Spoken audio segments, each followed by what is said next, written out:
Hello guys, গরমে সবাই কেমন আছেন? গরম মানে কিন্তু একটু হালকা হালকা রান্না খেতে সকলেরই পছন্দ, তবে টেস্টের কথাটাও মাথায় রাখতে হবে।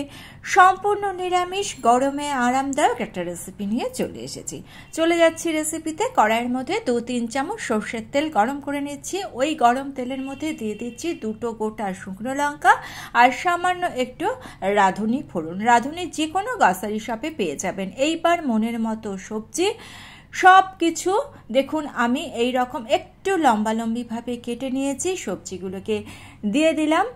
আর বেগুনটা অবশ্যই দেওয়ার চেষ্টা করবেন। বেগুন যেখানে দেবেন তার টেস্ট কিন্তু দ্বিগুণ হয়ে যায়। স্বাদ অনুযায়ী লবণ দিয়ে দিলাম। আমার ঘরে গাজর, বিন, পটল, রাঙা আলু, সজনের ডাঁটা যা যা ছিল সব কিছু দিয়ে দিয়েছি আর সঙ্গে বেগুনটা দিয়ে দিয়েছি। এইবার সবজিটাকে আমাদের একটু ভেজে নিতে হবে। মোটামুটি 2-3 মিনিট একটু কড়াইতে নাড়াচাড়া করে কড়াইটাকে আমি ঢেকে দিচ্ছি 10-12 মিনিটের জন্য।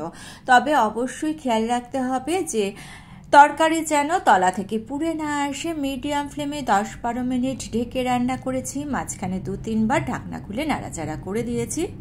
দেখুন সবজি কিন্তু সুন্দর মজে এসেছে। এইবার এর মধ্যে আমি দিয়ে দিয়েছি 1 চামচ গ্রেট করে রাখা আদা। আপনারা আদা বাটাও দিতে পারেন।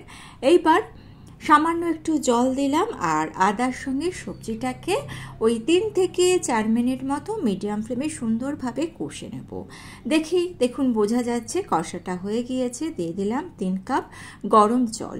স্বাদ অনুযায়ী লবণ দিয়ে দিলাম। তরকারিতে সবসময় গরম জল দেওয়ার চেষ্টা করবেন, তাহলে তরকারির স্বাদ ভালো হবে। একটু হলুদও দিয়ে দিলাম। এইবার সবজিটাকে আমি ঢেকে দেবো যাতে সবজিগুলো প্রপারলি সেদ্ধ হয়ে যায়। 10 মিনিটের জন্য সবজি ঢেকে দিয়েছিলাম। সবজি কিন্তু বেশ ভালো মতো সেদ্ধ হয়ে গিয়েছে, মানে একেবারে সুসেদ্ধ যাকে বলে সেটা হয়ে গিয়েছে। এইবার এর মধ্যে অ্যাড করব বিশেষ একটা মশলা। 2 চামচ রাঁধুনিকে আমি শুকনো খোলায় ভেজে নিয়েছি, তারপর এটাকে ঠান্ডা করে নিয়ে গুঁড়ো করে নিয়েছি। এদিকে গ্যাসের ফ্লেম আমি অফ করে দিয়েছি আর সেই রাঁধুনি গুঁড়োটা আমি দিয়ে দিলাম। এটা খুবই পুরানো আমলের একটা রান্না।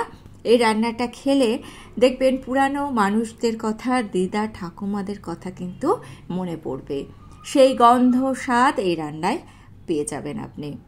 তাহলে নিরামিষ সবজি এরকমভাবে অবশ্যই একদিন বানিয়ে খান।